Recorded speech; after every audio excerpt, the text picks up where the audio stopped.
Today you will be given the opportunity to redo your summative RBG.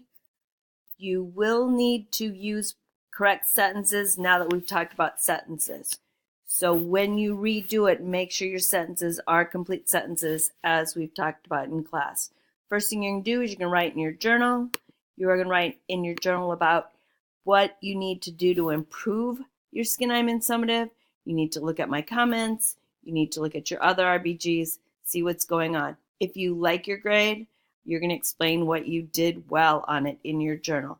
Try to have at least 3 lines in your journal for today.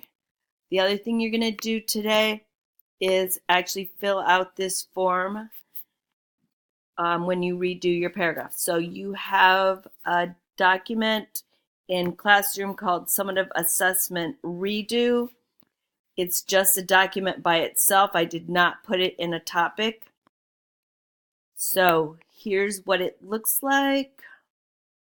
Maybe this is what it looks like.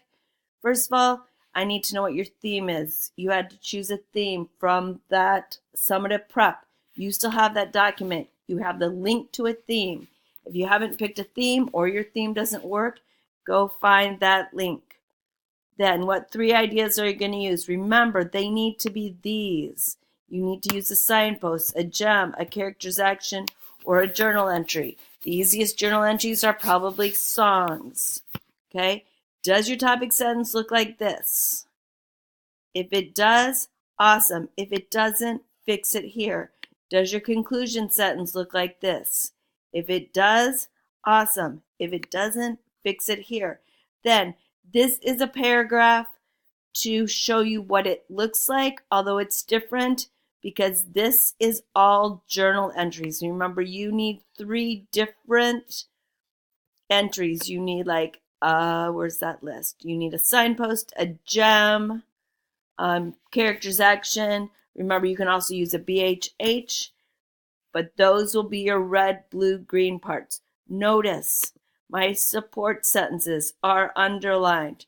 My 2 details talk about the support. My support sentences mention what is going on, the individuality. You are going to rewrite your paragraph underneath. The format is set up for you, but double check because mine's actually not. So it should be Happy Monkey 12. Go to the spacing. The spacing should be 1.5. This is where you are going to type your paragraph. It needs to be color-coded. You only have this class period to work on it. I will grade what's done at the end of the class period. So this is what you're working on today. If you are not going to redo this summative, I need you to finish that sentence sheet that we worked on yesterday. Well, actually, you worked on yesterday. And then I just need you to read quietly for the remainder of the hour.